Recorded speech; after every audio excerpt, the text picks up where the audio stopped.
What's up, Rumors Are True podcast? This is Joey Svensson. You may remember me from Bad Christian or Pastor with No Answers podcast, and I've got some pretty killer news. Me, my brother Jared, and your favorite podcast host, Jeremy Gold, the one delivering to you the episode you're about to listen to, started Roster Music Club.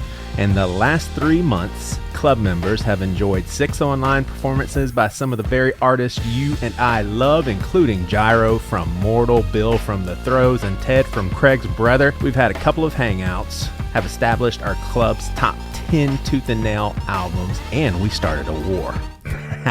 That's EP Wars, 16 of the greatest EPs going head-to-head in a tournament until we crown the victor. We've been supplying curated playlists. There's a private podcast feed with extra content, and videos of everything that's ever happened in the club is yours when you join. In upcoming months, we're doing a deep dive on all things Radiohead, and as I speak, 3 musicians are listening to the club's top 10 tooth and nail releases, albums we've enjoyed for 30 years. These artists that I rounded up, they're listening to these albums for the very first time, and I can't wait to hear how they react. The Starflyer 59 Silver, Living Sacrifice Reborn, Life in General by MXPX. Hearing these albums for the first time. So we're going to talk to them for a live event, and it'll be released on the Roster Music podcast that you should be listening to if you like this podcast. Hey, the club is free to try for a month, then $10 a month from there on out. And I'll tell you this, not a club member has left since joining, so it's worth every penny. Support the club and this show by joining with this code. RUMORS. That spells rumors. Hey, we can't wait to see you there. Rostermusic.club. Go there now and join. Hey there, this is Brandon Mullins from Across 5 Aprils and Embraced, and you're listening to the Rumors Are True podcast.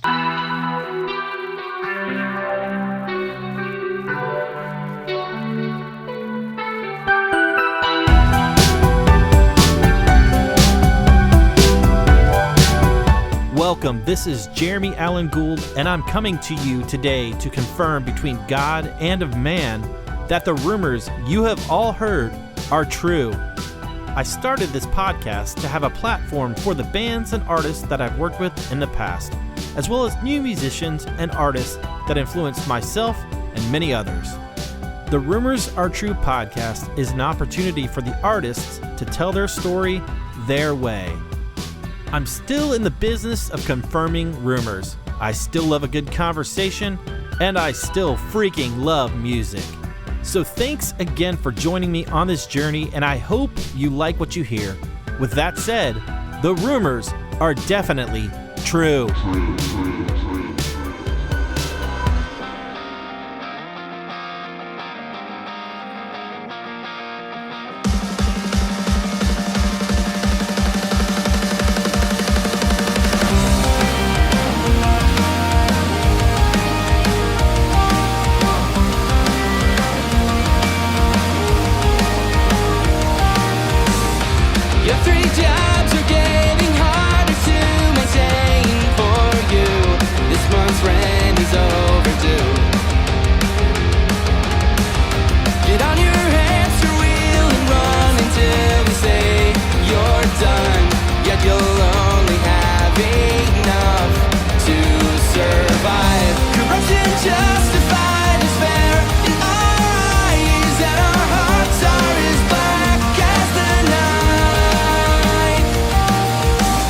Hey, thank you for tuning in to this latest episode of the Rumors Are True podcast.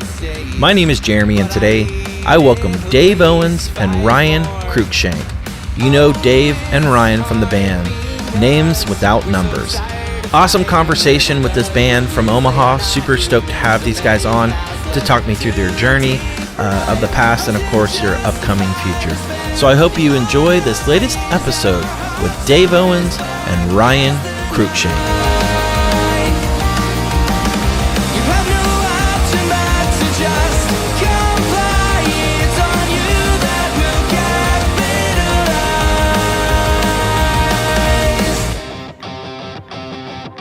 Dave, Ryan, thank you so much for coming on the podcast.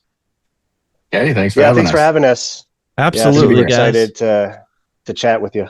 Absolutely. This second time we've tried this, so hopefully it works better, and appreciate you guys being super cool about it. And yeah, man, tell me what's going on in your worlds currently. Let's go with you first, Ryan. It's Christmas season, so we're getting ready for everything Christmas, getting presents, getting the stuff on the house, which is interesting here in Nebraska where it's a little bit cold and windy, getting lights up. Yeah, in my personal world, that's what's happening. And with the band, we're just in the basement writing music. Heck So yeah. hopefully we'll release some of that next year. Sweet. How cold is it there? I think today, well, the feels like temperature, which is like wind chill, is like in the teens, I think. Yeah, that sucks. Let's see, which is like normal for this time of year. Let's see, I'm checking the phone. It feels like 19. Ooh, man, guys, it is 60 here, and I have a hoodie on. I'm freezing. So where are you at? What state are you in? I'm in Florida. I'm in Jacksonville, Florida. Well, so yeah. we're in the colder part of Florida, but I've lost my chill zone. I lived in Kansas for, I don't know, 10 years or so, and I've lived in Maryland. So I've lived in cold states, but like I am not a cold person. With that said, I love the mountains. Oh yeah. There's nothing like the mountains. Absolutely. Love it. Dave, tell me what's going on, man. Yeah, same thing. So it's the Christmas season. So just busy. My full-time job, I work for my church. So it's a larger church here in Omaha, Nebraska. So definitely busy just with that, preparing, and then having 2 girls, been married. So definitely keeps me busy right now. So just plugging along, things are good. And like Ryan said, as far as band wise, we're just right now just focusing on writing new material and getting in the basement, spending lots of time working on ideas. Awesome, dude. That's awesome. Very, very cool. Well, let's talk about growing up for you guys individually. Just kind of bring me through some of those records, some of those bands, some of those influences. We'll stick with you, Dave. And so, yeah, like I said, just some of that music that's just kind of, pushed you in the direction of wanting to have music in your life. Yeah. There's a lot of different influences, but I grew up in a very musical family. So I was always around various different styles, anything from Christian rock to jazz, things like that. But some of the things I specifically remember, and even in like my learning to play guitar and I play drums as well, is listening to Black Sabbath, just learning all the riffs. Led Zeppelin, love John Bonham on drums. It's great. So he was a big influence. And then Nirvana came into the world, and Green Day and the whole punk rock thing. And that really opened up a whole new world for just musical inspiration. And then emo happened. Yes. Yes. And then the rest is history. Name some of those emo bands that hit you pretty hard. Yeah, I mean, some of the top ones that were very influential, right away were, even for me, like Saves the Day. I may have been a little bit late to the game, but Through Being Cool. Great record. That was the record that ended up on all the end caps at Best Buy. Yeah. Places like that. And so Saves the Day, and definitely like the Get Up Kids, Jimmy Eat World, really opened my eyes and even my stylistic writing approaches. So those bands were just huge to me, and early the Juliana Theory, stuff like that. Yeah. What's your favorite Jimmy Eat World record? That's always a tough one. I think there's a right answer here. I know there's a right answer. I know there's a right answer, but it's Clarity. Yes, that's the right answer. So Desert Island is Clarity, but if I just want to rock out, Futures. Go, dude. I would totally agree with you. Futures is unbelievable. I mean, I would actually, if I'm going to Desert Island, I'm going Static Prevails. I thought that was pretty I raw. love that record. I love that record. Absolutely. Well, speaking of you, Ryan, let's go with the records and bands and influences for you. Yeah, so we're talking about records, but in back in the day, my parents had an old '70s stereo, and we had an 8-track player on it. So that's kind of how I got my start with music, was listening to 8-tracks and popping them in. And if you know anything about that, there's not a whole lot of control of what you can listen to. There's like 4 songs a bank, and there's like 4 banks. So you can kind of pop into a bank and listen to it to the end. But Yeah. some of the early uh, bands I used to listen to on that were Led Zeppelin, Inagata Vita, Iron Butterfly. I also listened to the Carpenters a little bit on there, Yeah. which was great. So I good. think, yeah, melodically and just performance wise, I think Yeah. she was awesome with what Yeah. she did. So that was kind of the earliest influence, and listening to the Led Zeppelin. I think it was Led Zeppelin 4 with Stairway to Heaven Yeah. and those Black Dog. And so it was like I had a sweet spot where you could hit, like, I think banks 2 and 4, where you could listen to Black Dog and then switch it over to, the other bank and listen to rock and roll. So I was like, that was instead of rewinding or whatever, I didn't have the ability to do that. So that's earliest memory of playing guitar to Led Zeppelin, but then advancing to, like, AC/DC and Metallica. And I say all the time, my parents it was a very Christian household, and we couldn't bring certain records like AC/DC, Sure. and the myth was that, like, Antichrist, Devil Children Yeah. or whatever. Yeah. So I had to have my friends, like, record mixtapes and dub, and then I would label them something like, "Oh, God's band" or something on it, and listen to that versus like having an AC/DC tape in my house, because that would be So thrown you away. were That was sinning, contraband. essentially. You were essentially I sinning. mean, yeah. I took some Well, liberties with, but it was the influence. Like, I don't think it had a negative effect on my Sure, life listening sure. to that. But yeah, I guess yes. Technically, I was lying. I was being deceitful. Satanic panic full effect. That's awesome. Yeah, so let's talk about the beginning of the band from both your perspectives. I know we talked about it a little bit yesterday. But bring me through the beginning. What's some of those early bands you guys had, and what led to you guys starting Names Without Numbers? Let's go with you, Ryan. Yeah, so I mean, growing up, just learning how to play guitar at a very early age, and then I grew up in a small town, so the pool of musicians was not very big. But I would convince a couple friends to be like, "Hey, you need to learn guitar, and then we'll get together in the garage or the basement and play." And so that's, through high school, was like just playing in garages and basements with people who aren't very good, and I wasn't very good at the time either. So I'll caveat that. But like, some of the earlier bands, were when I moved to Omaha. We started a band called Estes Park, which we kind of stylized with an @ symbol in the name. I think you could probably find that in Spotify still. It was there was a record produced by Aaron Sprinkle. Oh, nice. So there was some success there.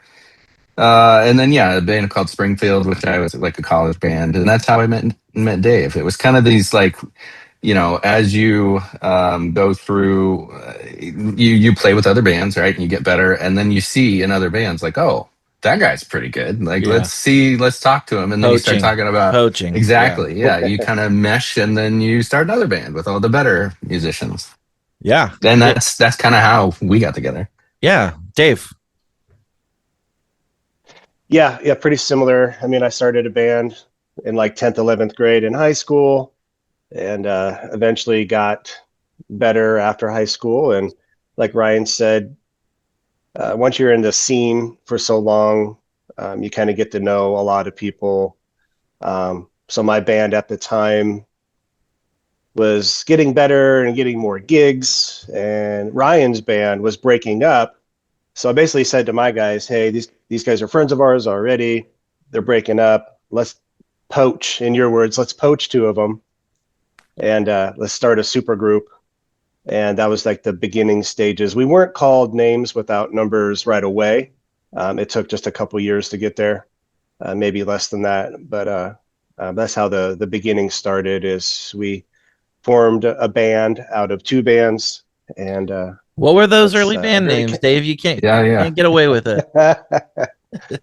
In high school, again, growing up in a very Christian influences, as the Christian rocker kid. Everything had to have a spiritual twist to it. And so we were called Pretzel, like like the snack, like the food. But it was Pretzel, Pretsoul, I love it, actually. because you had to have something, silly and cheesy when you're 16 years old. And so yeah, I'm really upset with my friends and my bandmates for letting that happen and going on for so long.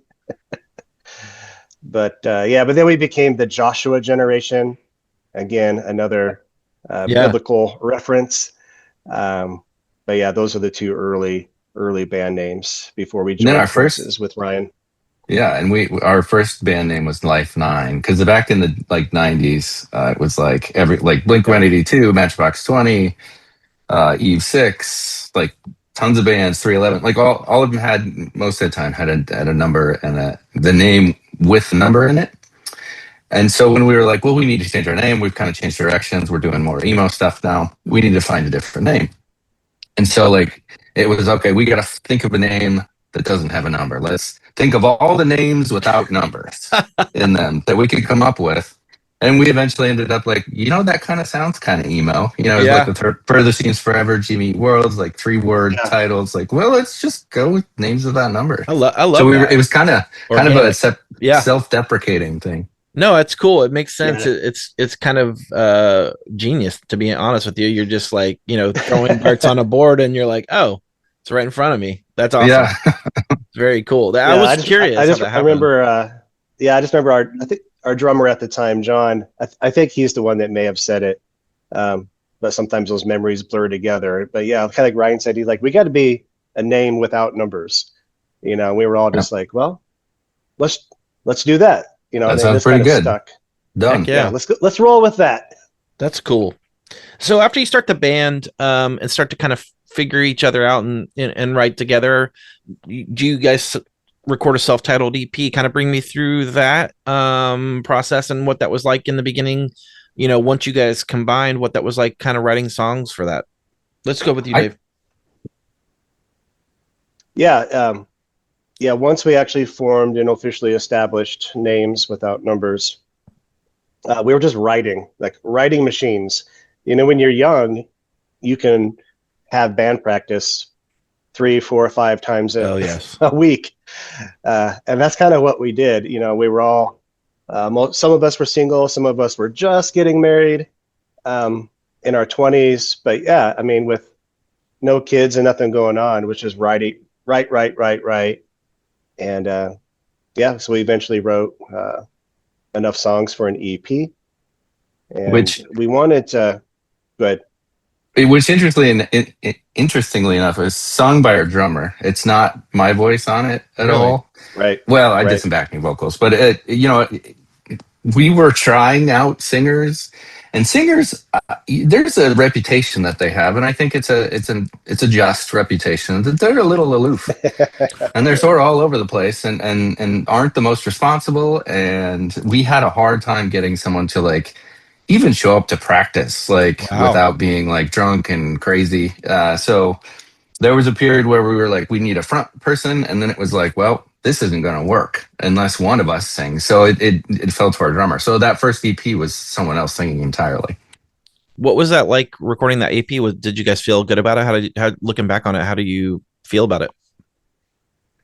Yeah, it was awesome. I think one of the things was like a huge goal for us was every time that we record, we want to go like a real recording process.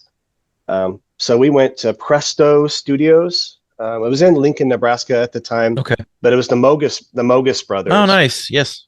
Were the guys who owned it, all the Saddle Creek, Faint, Bright Eyes, Cursive stuff. I mean, they're the ones that recorded all that stuff. And we didn't, another guy, one of their, I don't remember his name. You remember, Ryan? But it was like one Evan. of their interns. His name was Evan. Yeah, so tracked a record, but it was an amazing experience because they had like a super legit studio with big giant drum room. Wow. And oh yeah, we recorded some of it in the main room, which is kind of neat. That's awesome. Yeah. And Mogus and Mike Mogus, who is Bright Eyes fame, like he plays in Bright Eyes still, and he recorded all the old Saddle Creek stuff. He came in and mixed to a certain point, so it was cool to have Mike like mixing the record a little bit. Was he into the band? I don't know. you never can. He just comes in with his shirt on. That really is like experience that we had with him, because he was sort of a star, a legend to us, playing in Bright Eyes, and he comes in, and it was literally like he was just there in the studio. We're like, holy, that's Mike Mogus. And he comes in and he's like doing the things and listening to our music, and he's like, oh, that needs to be up. And we're like, and probably for like, I don't know, an hour maybe. And then he's like, oh, see you guys later. And that was kind of it. But yeah, that was our experience with Mike. It wasn't like a whole lot of dialogue, and we didn't really get a feel on like whether he was into it or not. We were kind of scared to talk to him, honestly. Sure. So that was, I think AJ, his brother, who did a lot of our engineering later, was into our music decently. That's cool. Well, you release this EP. Do you start hitting the road at all, or are you just playing local stuff? And what's that like? You playing with some bigger bands at all? On the first EP, we really weren't traveling or hitting the road too hard yet, because I think we were all just trying to figure things out.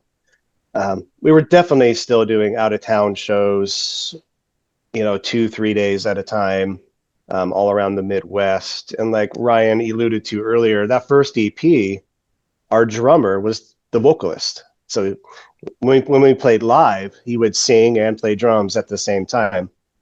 It was a nightmare. If anybody knows anything, it's a sound nightmare. But even like practical things like breath support, and just being able to hit all the notes, And he was kind of a heavy-handed drummer, a good rockin' drummer. So being able to sing and do all that at the same time, especially live, just wasn't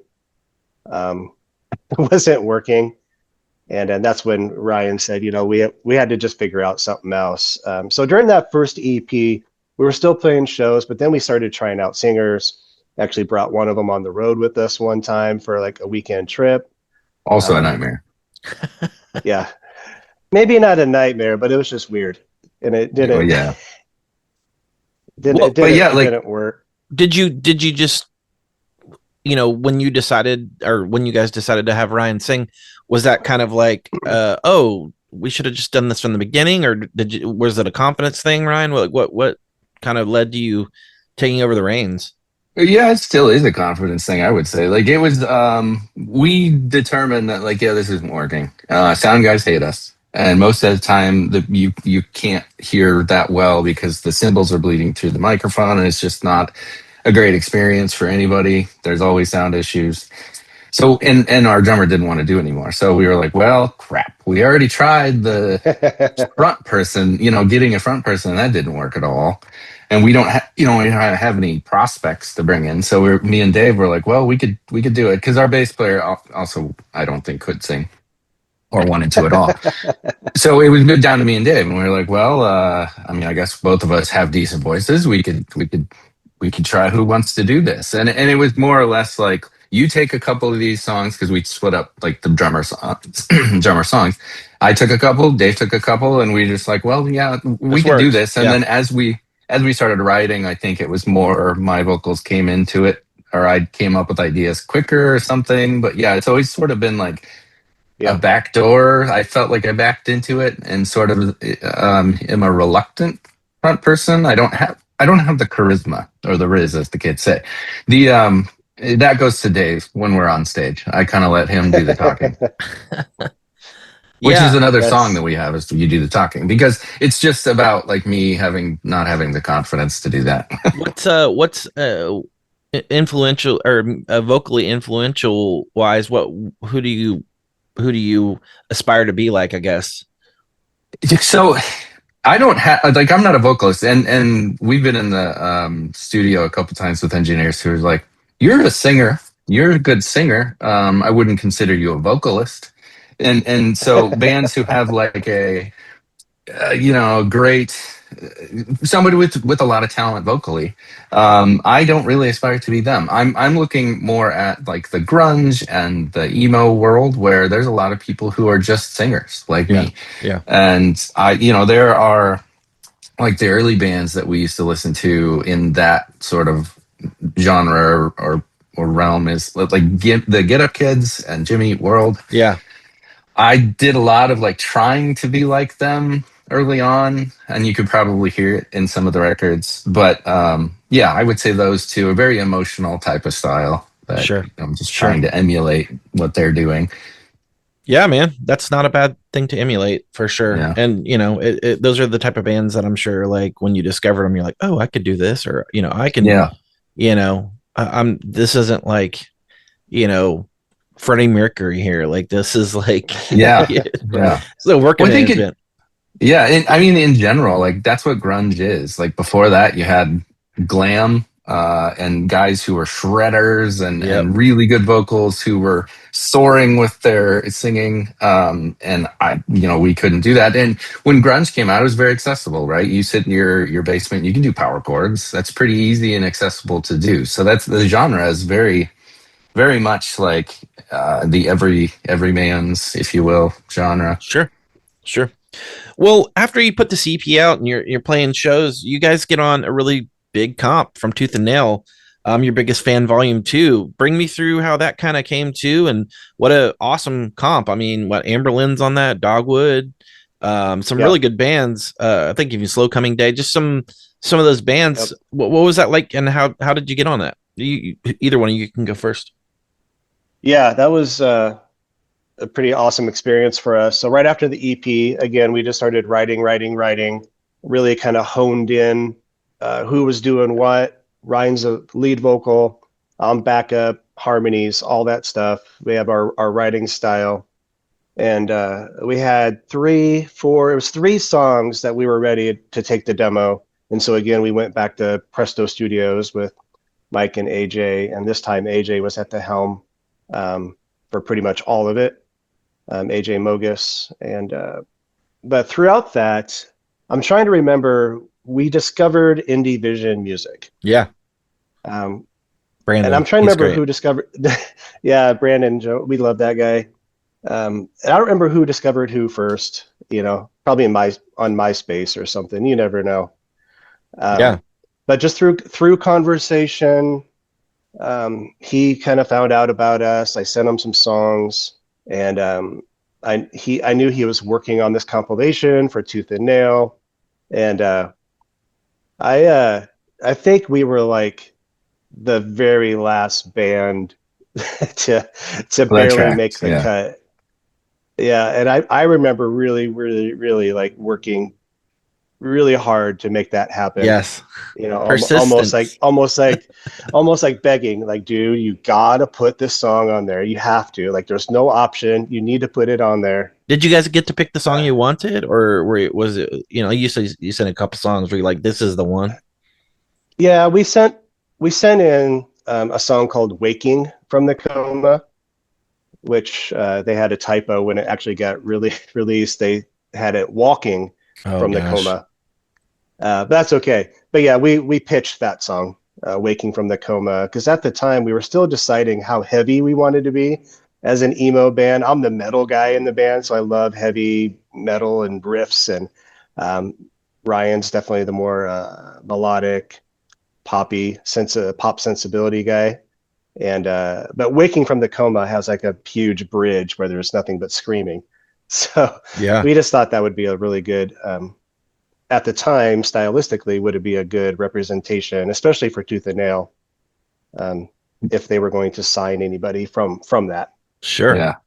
Well, I think one of our early songs, "Stars Between Stations," was one they wanted, but they were like, we have to have all the rights. You can't have any of the rights. And we were new to all of this. We hadn't done a record deal before, and I think that's normal when you sign away rights and stuff. And we were like very hesitant about that, or else they probably would have taken that song. Oh, that makes sense. Yeah. Was that being on that? Did you notice any new fans, or like what was that? You said it was exciting to be on it. Did you see any benefit from it at all? Yeah, I think so. I mean, it definitely opened up more eyes. Yeah, go ahead, Ryan. Yeah. I mean, we're still yourself. We're still hearing about it now. How people in that kind of industry or that world are still still know about that Sure. album. So we got a lot of eyes on it for sure.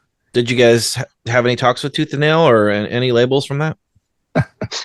Lots and lots of talks. We still talk to them. It's just one of those like, never gonna happen sort of thing. And it was cool like that we have contacts there and we talk every now and again, but I don't know. It just wasn't meant to be, I guess. Yeah.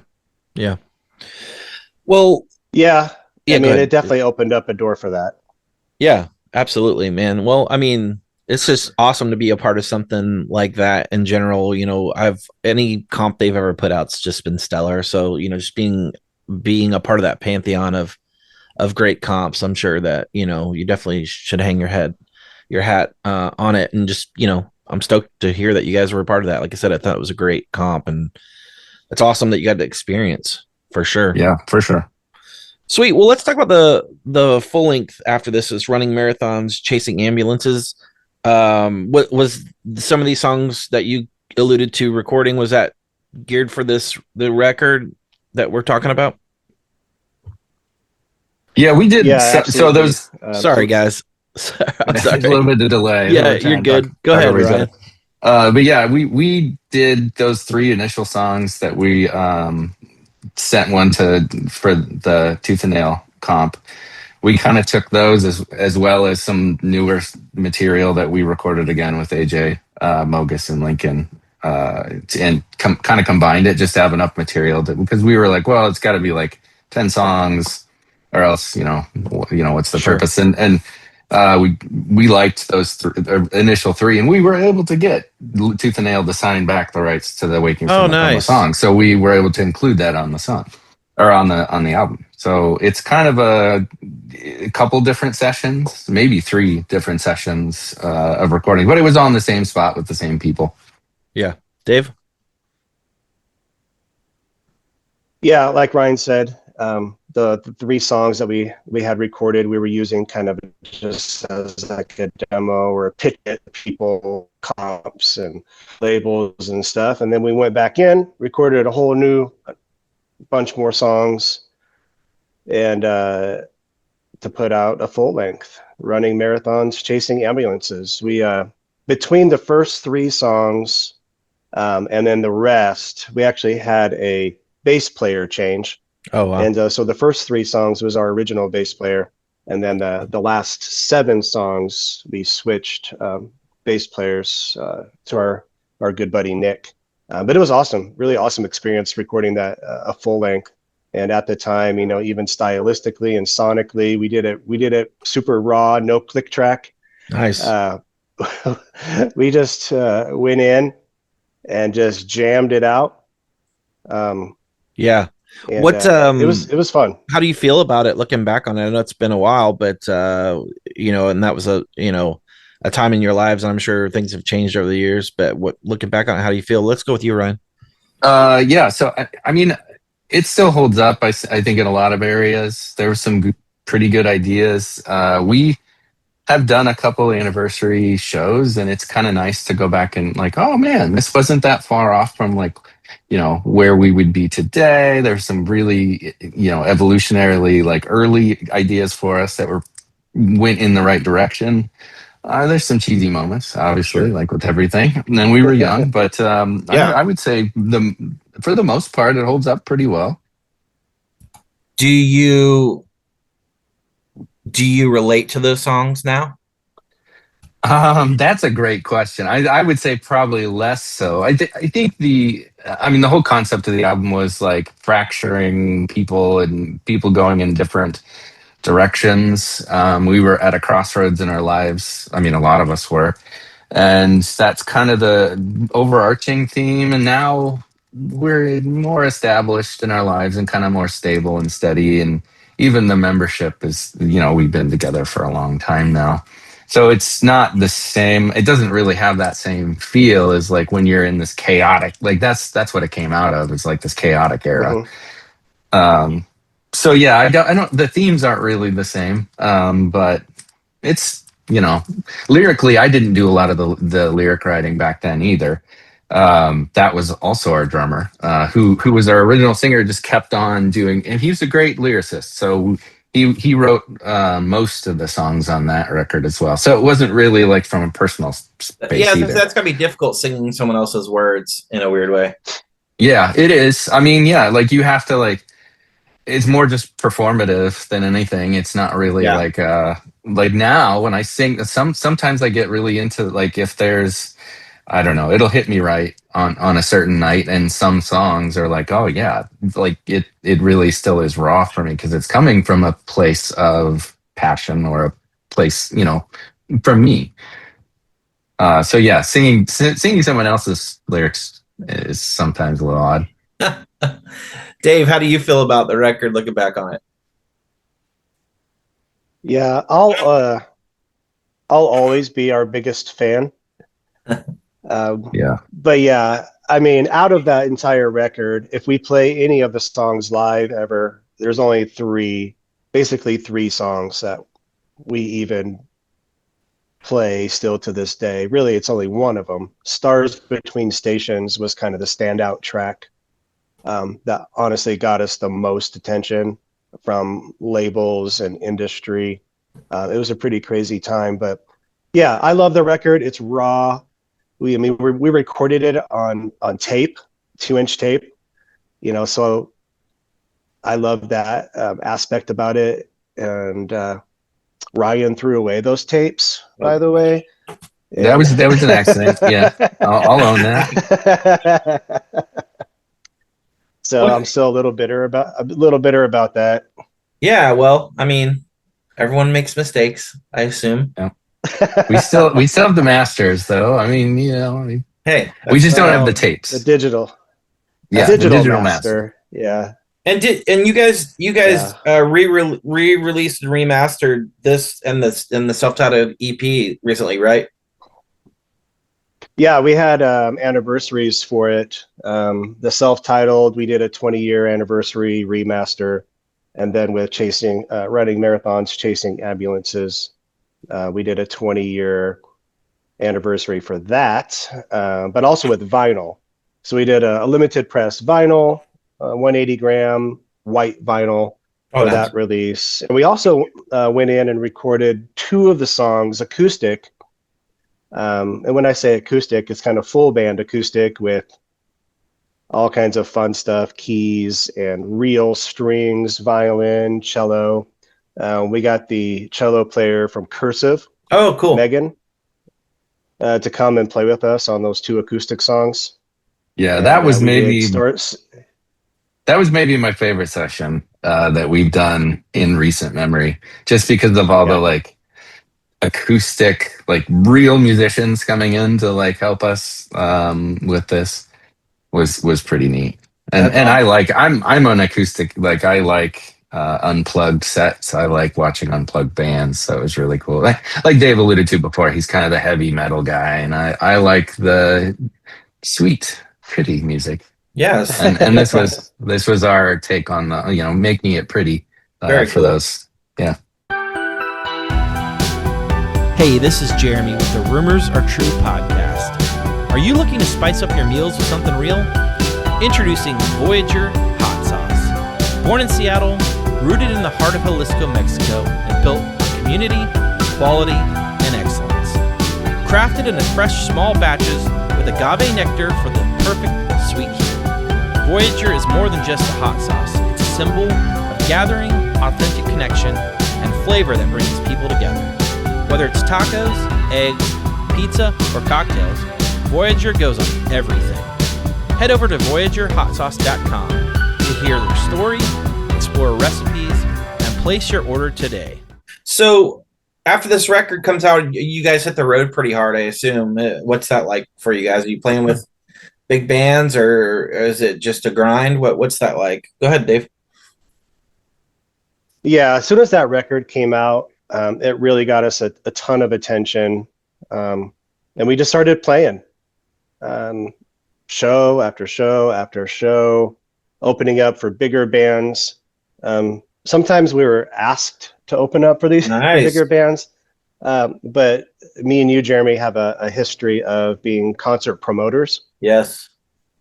And so that's a whole another podcast, maybe someday, Yes. is being in the right spot in the right time of the whole explosion of early 2000s. But being a concert promoter, sometimes I took the liberty of putting ourselves as an opening band As you should.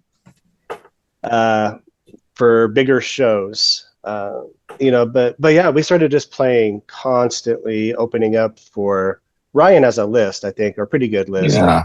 Hot Rod Circuit and Hey Mercedes, We Dashboard played. Confessional. Yeah, we played our first show was with Jimmy Eat World, actually. Oh, wow. It comes to that Yeah. number. So Jimmy Eat World, Dashboard Confessional, Anne Berlin, Plain White Tees, As I Lay Dying, For Today, May, Spill Canvas. We played with a lot of bands. That's so cool, guys. Yeah. That's amazing. How did that feel at the time? Were you guys feeling like you're on the precipice of something, or was it, I mean, I'm sure that was just such a good feeling just being able to, play those shows. Yeah, looking back, like in the moment, I think it was. I think I alluded to this earlier, where it's just chaotic, and we were young and more emotional, and I think there was a lot of fighting. That's what I remember from those days. Just a lot of the just chaos of it all. Youngness, being young. Yeah, the youngness. Yeah, lots of anger-filled nights, and Dave said we were on the grind, or we were grinding out quite a bit for a couple years, and I think at one point we were playing more than 100, 150 shows a year. That's it was lot. Nuts. It was nuts. Yeah. Just like wherever we could play, and whatever, and as a promoter, he was also doing like 1 or 2 shows a week. That a lot of those shows we played on. So it was like everyone that came through in our genre that Dave was booking, we were playing. Yeah. It was oversaturation in Omaha for sure. Well, yeah, dude. When I was in Wichita doing shows, I oversaturated the market too. So I definitely can relate to that. That's probably wasn't smart on my part, but I was just, trying to make as much money as I could and, have things to do. And it was neat. I mean, meeting some of those bands, and we still, like, Dave is a better networker and like keeps in contact with people way better than I do. And we still have contacts in a lot of those bands. Like, he still talks to, like, oh yeah, that was just some guy from Anne Berlin. Like, so it's kind of cool that we still have a lot of those contacts from back when. Did you guys ever play Wichita? Probably at some point. One time, I don't remember the name of the place. Eagles Lodge? No, I think it might have been some type of a Christian rock club, or I don't Foundry? remember. Probably the Foundry. Oh, that sounds right. Or there was another one. There was actually 2 of them, but was there more of a smaller coffee shop place, maybe? Oh yeah, I don't know. Huh? But once for sure. Did you guys feel you were burning out being on the road all the time, and like you said, doing shows on the side, and obviously family and whatnot? What was that starting to kind of rear its ugly head? Yeah, I'll maybe talk about this first, but yeah, I mean, when that record came out, there was so much, I don't know right word for it, hype, but it just got us a lot of attention. We just played and played and played. But quick side story that it's always fun to tell, is when we were traveling, the band For Today, we actually took them on their very first road trip. Oh, nice. And I think only one of them was old enough to drive, and I think they borrowed like their mom's minivan, and we took them out for like 3 days with that. Yeah, just awesome. Babies. But even then, we were like all of us in the band were like, holy crap, like these guys are super good, like crazy good. And like, I remember them being up super late into the night with this little toy keyboard thing at the house that we were crashing at. And they wrote like this entire song, like on this little keyboard. I don't know what they were doing. Well, they were like, they were doing like pop I remember songs just being too. really impressed.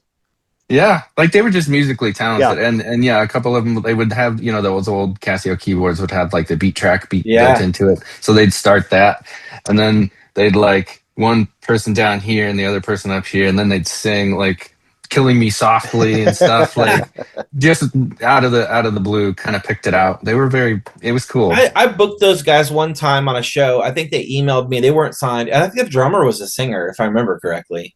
I feel like he was. Yeah. It was before they had, what's his name, Matty? He was. Yeah.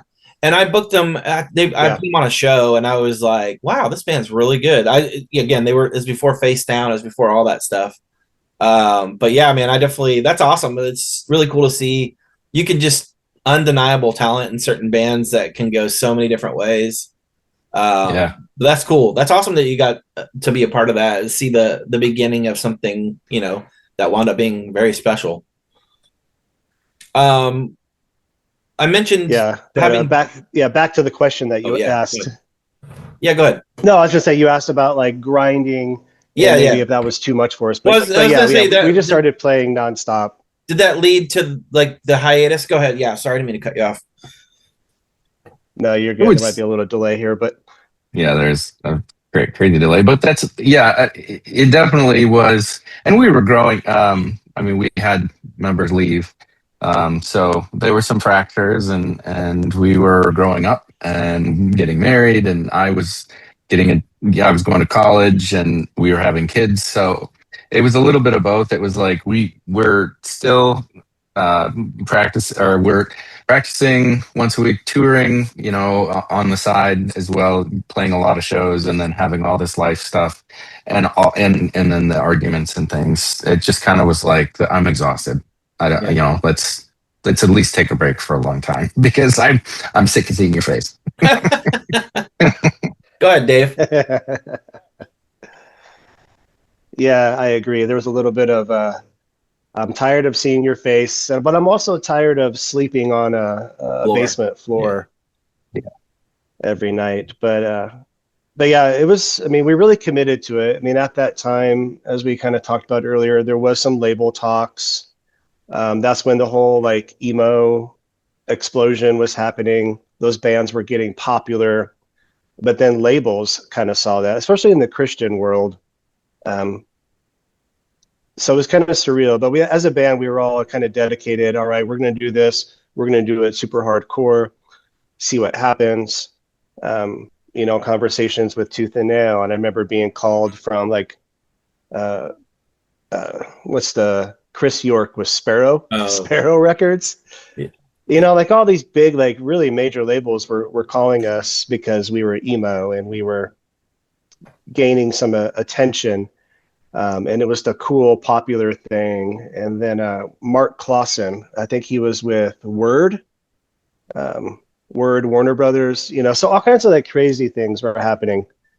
Big labels, small labels, but we just kept on playing so much without taking a break that it, like Ryan said, it kind of just got to us, and it just got to the point where we just couldn't keep it up anymore. So then we took a break.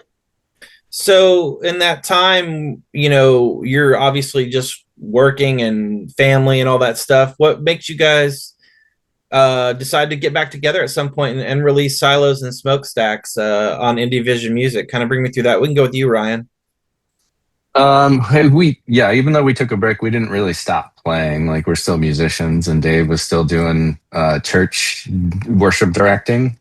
And I was freelance guitaring for some churches, and Dave would often have me play for the worship band. So we were playing more and more together. And then our bass player was as well. So it would be like the three of us, like Names of the Numbers, basically leading worship and playing, modern worship in churches. So we were like, and we had some pretty killer musicians playing with us.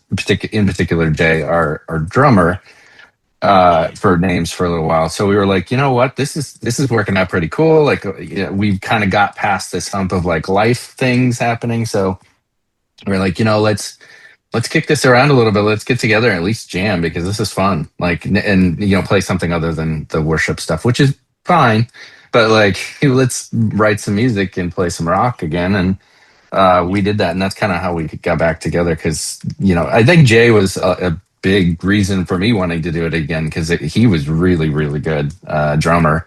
And the three of us, like I said, had not stopped playing. So it was kind of just felt right. And we were, you get past that point of like, I can't remember why we were fighting so much. Because you were young. Because you were Yeah. young. And we're older and more Yeah. forgiving and more ready to be like compromise. That just happens Pick your as you get battles. older. Yeah. Yeah. So I think that's, it kind of felt right, and we were over the old animosity. So that's kind of where we came back. Yeah, Dave, bring me through recording silos and smokestacks and what that was like. It was obviously a different experience for you guys, being older and more mature. What was the recording of that like, and just kind of your thoughts on it?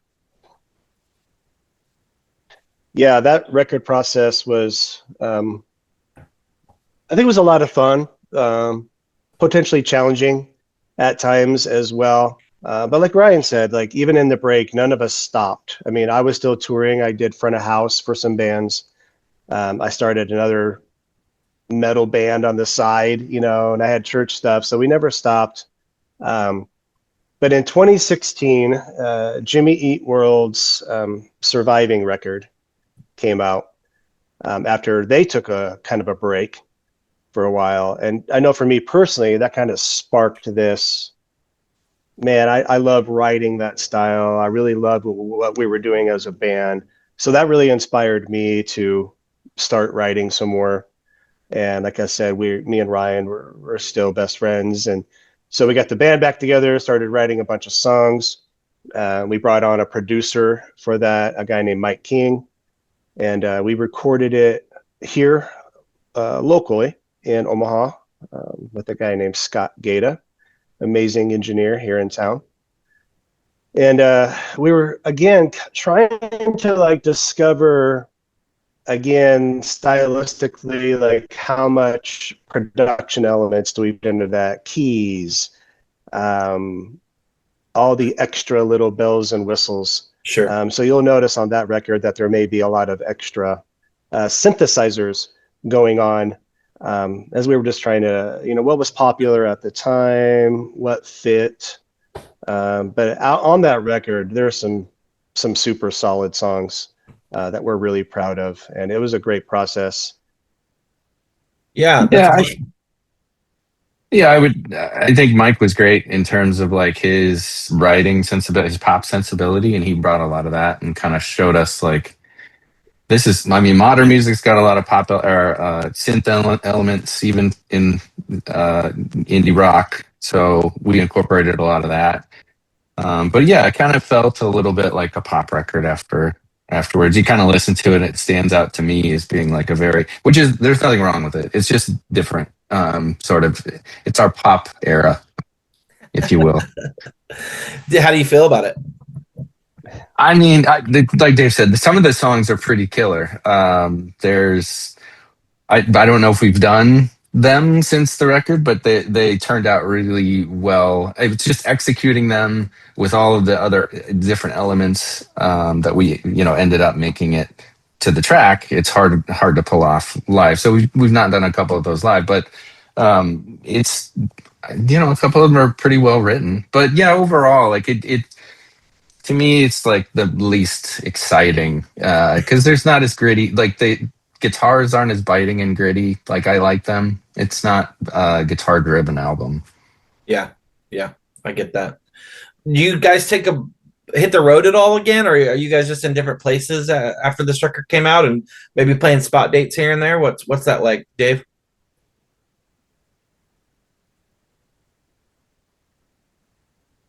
Yeah, I mean, we put that record out. We definitely started playing some shows, not a ton, because we all have full-time jobs and mortgages that we have to pay. But we basically went back to doing weekend warrior type shows, 2 or 3 days at a time, just around here in the Midwest, Kansas City, Minneapolis, everything in between.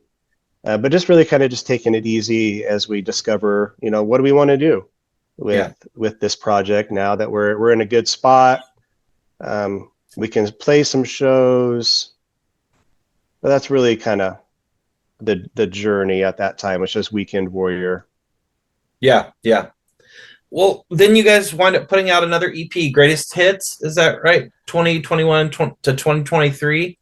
Kind of, is that more? What is that? Just like a compilation of songs through that time frame? Well, it was a really tongue-in-cheek sort of joke about a greatest hits album being like a retrospective of like a period of time. So Yeah. you're like, well, this would be funny if it was a greatest hits of like just 2 years or just a year and a half of time. And those were basically all the songs we put out in that amount of time. So it's kind of a joke, and I don't know if too many people get the joke other than me. Like I laugh every time I think I about get the it. title of It makes sense. Yeah. Yeah, but there are people who question, like, "Whoa, was that multiple albums that you pulled from?" Like, no, it's just kind of a joke. But yeah, like that was, I think, during COVID or right after COVID when we wrote a lot of that music, and I think even recorded those songs in COVID, which was sort of an interesting time for I bet everybody. that was. Yeah, and we still were able to pass songs back and forth for a little while, and then slowly started getting together appropriately, of course, to write and jam.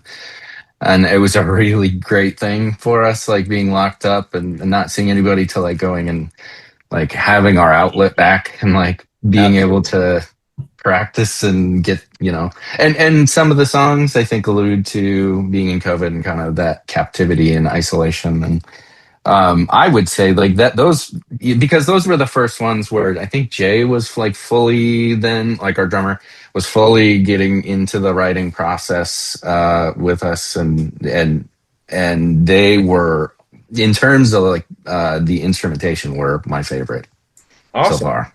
Yeah. Dave, what are your thoughts? Yeah, absolutely. It was kind of the name of the EP, Hindsight, was probably more confusing than anything, because I would talk to some friends, hey, our new EP dropped, even 6 months, a year later, and they're like, oh, I didn't even listen to it because I thought it was songs I already heard. A greatest hits. I'm like, no, actually, they were all new songs except for like the 3 singles that we put out. But no, I think it was really great. I mean, it's super solid songs. I think we did some experimentation stylistically on there. A song called the Ghosts That Haunt These Halls. Mm-hmm. It definitely is still like a song experimentation. It's just we have some trumpets on there. Yeah. So it's a little horny. You're a ska band. Yeah. Yeah, that was always the funny thing, explaining to people, I got this vision. I want to put some horns in this song, but not in a ska way. And I don't want to sound crappy. I was kidding. Yeah, I like that song in particular. Like I've tried to convince Dave that we need to play that live, and we've done it a couple times, and I love it, and I think the crowd likes it too. Dave is still not sold. Dude, I don't know. We'll see. It's a good song. Pick it up.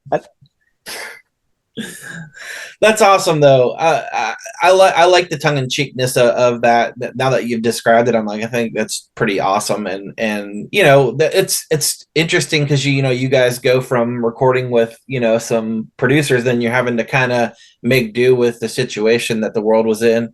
So it's kind of cool that you have this piece of the pie that you guys did all by yourself with just little pieces that you had no control over. So I think that's cool to, be able to have that, like I said, have that part of the pantheon of your band, and just something that you'll never forget, obviously, just because of the situation.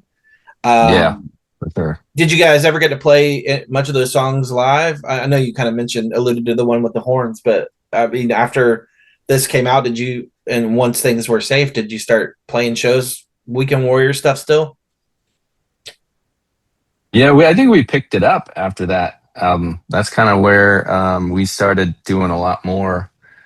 There's someone at my door here. So hopefully that doesn't interrupt us here. But So we started playing a little bit more and booking like we do now, where it's like, okay, now we're going to do some touring, where it's like a week at a time, or we'll pick a destination far flung and tour our way there, tour our way back, sort of thing. So that's when we've again sort of the evolution of where we're at personally.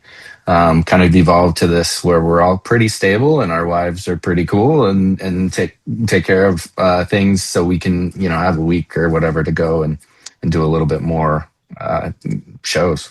That's awesome, man.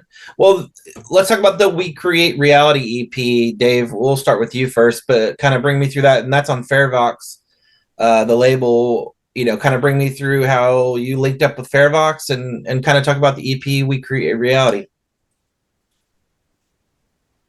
Yeah, that was an awesome experience. I just want to give a quick shout out to our greatest hits record. We tracked it with Jeremy Schaefer. Oh, nice. And he's from Earthgroans, and then it was mixed by Nate Washburn from My Epic. Oh, nice, very cool. I do need to go take care. Amazing job. Go ahead, do you think? I need to take care of something real quick. I'll be back. That's fine. Dave, talk me through We Create Reality EP. Yeah, We Create Reality. Again, EP came out, greatest hits, and we just started writing again. We were all still in a mood of like, this is awesome. We love what we're doing. Let's write. And we decided to bring on a new producer for this project, my friend Josh Barber. Oh, yeah. He lives in Kansas City now. He's great. He's produced and tracked records for bands like The Devil Wears Prada, Norma Jean, Hit the Lights. He's currently in the band Idle Airs, which is amazing. So check him out. Yeah. But this EP, again, we really wanted to like kick it up a notch with the recording process and the production, and just really put out the most professional sounding EP that we could. And so again, we brought in Josh Barber. He helped us produce some of the songs, and that was a lot of fun. He actually came over to my house where we rehearse and practice and do all of our pre-production.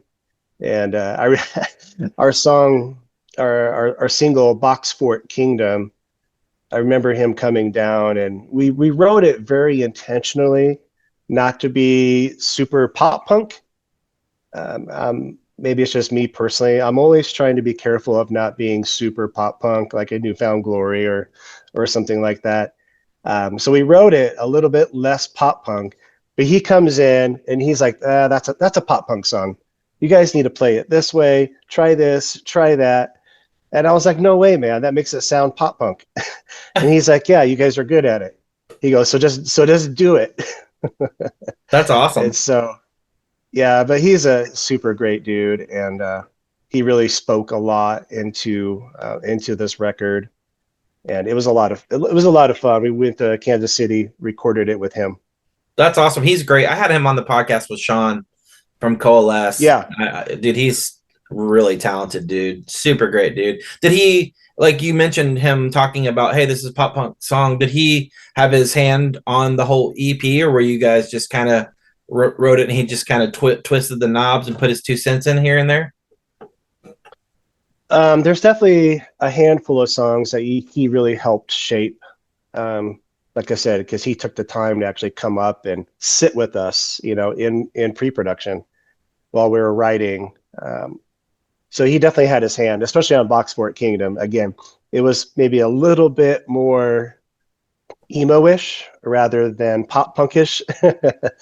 But even in the studio, that's part of his job, is we're hiring him as a producer and an engineer and a mixing engineer. So he produced it, he tracked it, and he mixed it. Very cool. So the whole process, he was really pushing us to be better vocally, pushing us to have, get our guitar riffs right. The try this, try that, kind of the whole trust me, like trust the process. So I like that, if we hire a guy and to work with, I'm going to trust him for the process.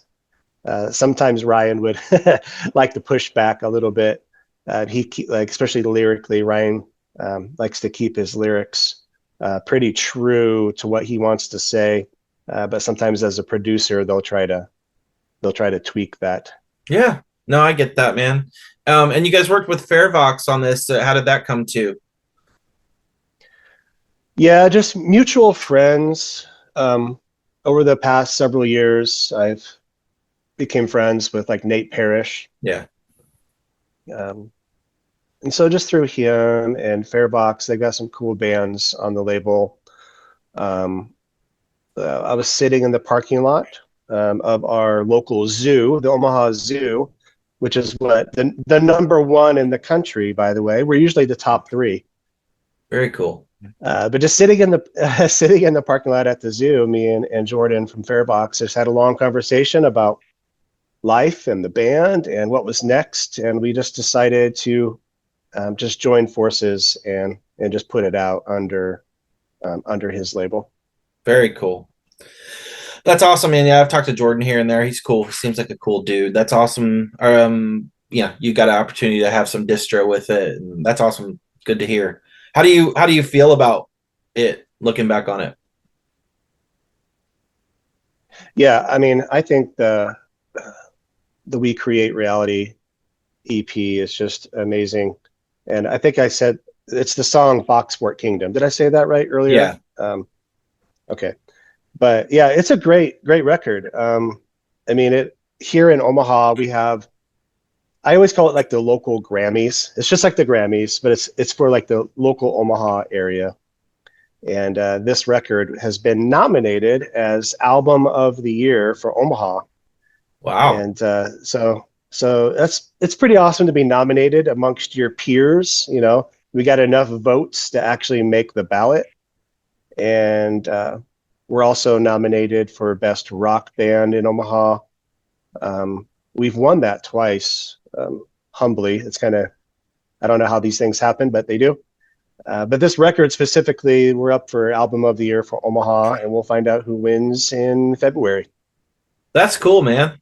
That's really awesome. Yeah, it's an honor to be included in those when we are. Absolutely. That's really cool. Very, very cool. Well, I know you guys did a song on the Morelos Forest tribute recently that I luckily got to be a part of, kind of putting together. Kind of, what are your thoughts on that song and being a part of that comp? And yeah, let's go with you. Go with you, Ryan. Were you a big fan of Morelos Forest, or was that something that was new to you? No, I was actually back in the day. I was talking about Estes Park a little earlier. It was a female-fronted rock band, indie rock band, back in the late '90s, and our inspiration, one of our main inspirations, was Morelos Forest. So a lot of the things that we did was very trying to emulate that band. So it was cool to do or be asked, or however it happened, to be on a band with some other really good bands doing covers of that band, because they were, like I said, back in the '90s, early on, like they were a pretty big influence. That's awesome, Dave. It was really cool when we were asked to be on this compilation. I'm like, wow, like I'm a huge Tooth and Nail nerd. I could talk to you for probably weeks about useless facts and information about Tooth and Nail, but anything Tooth and Nail related, I'm like, yes, I'm in. Let's do it. And Morelos Forest was definitely one of those cool early pioneer type bands for the label. I had the opportunity to see them multiple times, both in Omaha and just at festivals like Cornerstone, things like that. And so, yeah, we were totally stoked to be on the record, and it was a really easy answer for us. Yes, we'll do it. Yes, we will do it. Yeah, it turned out amazing. I think it looked beautiful, and yeah, it was really cool project to be a part of. And I didn't know this, but when I was talking to Sean about it originally, I kind of was in the beginning stages of kind of talking about it, and I was blessed. Even I got an executive producer credit, which was mind-boggling to me. Oh, awesome. I know. I'm like, he's like, out of nowhere, he's like, hey, you're gonna be. I'm like, what?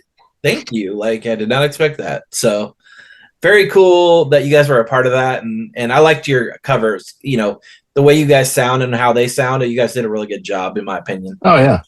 I mean, we didn't change it up a ton. I love doing those projects where it's like you're doing a cover and you're trying to make it your own. So we changed it slightly to make it to where it's more us. Sure. But we kind of left the content or left the essence of it, which was neat. Absolutely, man. Well, and also you guys just did a Tears for Fears cover. Everybody Wants to Rule the World. What a perfect song. Oh, yeah. Amazing song. Yeah, kind of bring me through what spawned that.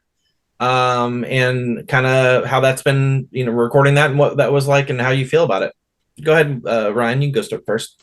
I think it's similar to what I was just saying about Marlo's Force. We tried to keep the essence of the song and not change it up too much to where people don't and keep it also make it our own. So we changed it to where it's kind of feels like an Ames recorded song.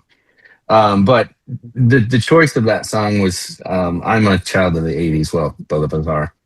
And it was the soundtrack of most cool 80s music or movies back in the day. Like, I don't know if you've seen it, Better Off Dead. Mm-hmm. There's, I think, Weird Science, maybe. Like, it's on a bunch of movies. So it was kind of the soundtrack of my childhood. So it was one of my favorite songs growing up. Absolutely. Dave? Yeah, the whole idea actually spawned from Fairbox. We were talking about he wanted to put out a kind of an 80s compilation with some of his bands, but also some other bigger bands from the era, the emo era, if you will. But it just didn't come to fruition. But that was one of the songs that he pitched to us. He's like, hey, here's 3 songs. Like, which one do you want to do? And that's the one that I picked.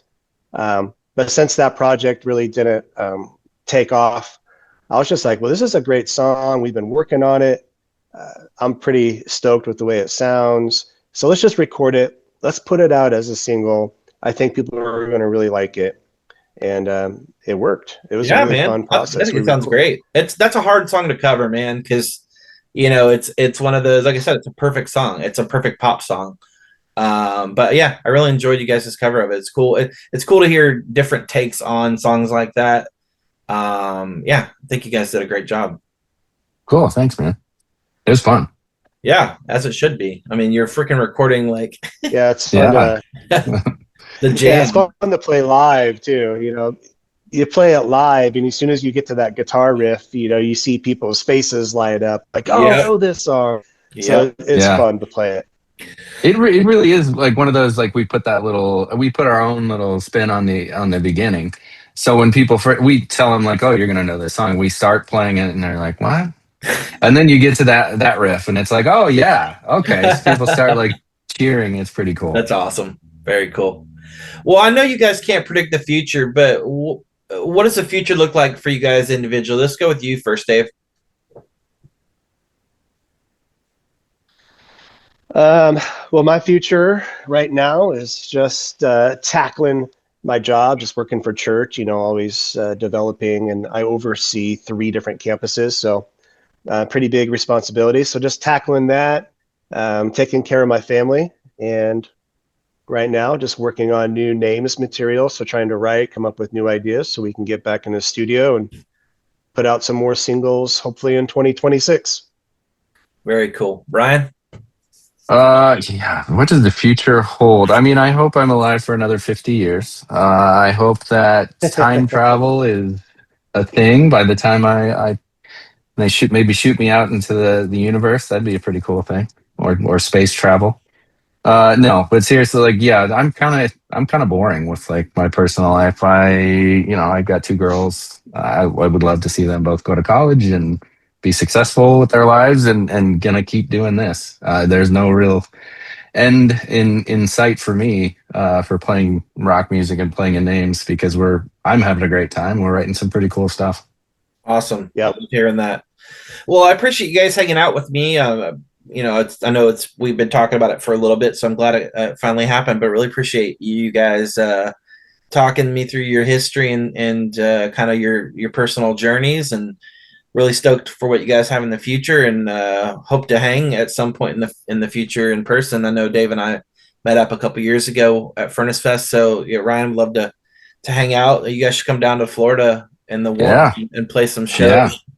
Or you come up here when it's in the summer and it's warm up here. I have been to Omaha once, and yeah, I was there for work. One time. But yeah, awesome, super stoked to have you guys on. Really honored to talk to you guys. So I appreciate you guys hanging with me. Yeah, thanks a lot for having. This is really cool. I love your podcast. I think what you do is great, and I appreciate you having us. Thank you, Ryan. Thank you. Yeah, your podcast is amazing. I know I sent you a screenshot. This was my #1 podcast of the year. The Rumors Are True. And no, I just really appreciate what you do, just with exposing even smaller bands like us, but also nostalgia bands, which is your tagline.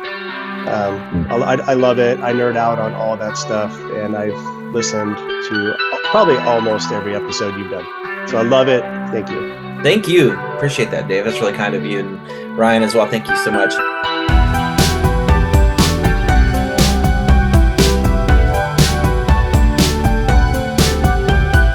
Hey, listener, thank you for tuning in again and again. I really appreciate it, guys. Super honored to be a part of this journey with you guys, so thank you for that. If you'd like to add me on Instagram and Facebook at The Rumors Are True Cast, if you'd like to like and subscribe, you know the drill. So thank you for all the messages and the likes and subscribes and all that stuff. So thank you again for that. Thank you to Dave Owens and Ryan Cruickshank from the band Names Without Numbers. Awesome conversation. Super honored to have you guys on to hear your journey. So I appreciate you guys, Dave and Ryan. Got some incredible artists on the horizon, guys, and you know it. Nostalgia is still a heck of a drug.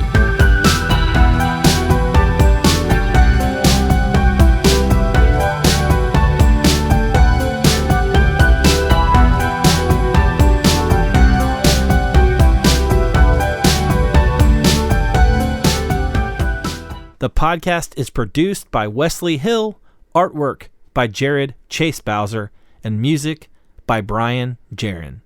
This episode is dedicated to the memory of my dear friend, producer, and man of many talents, Brian Jaron.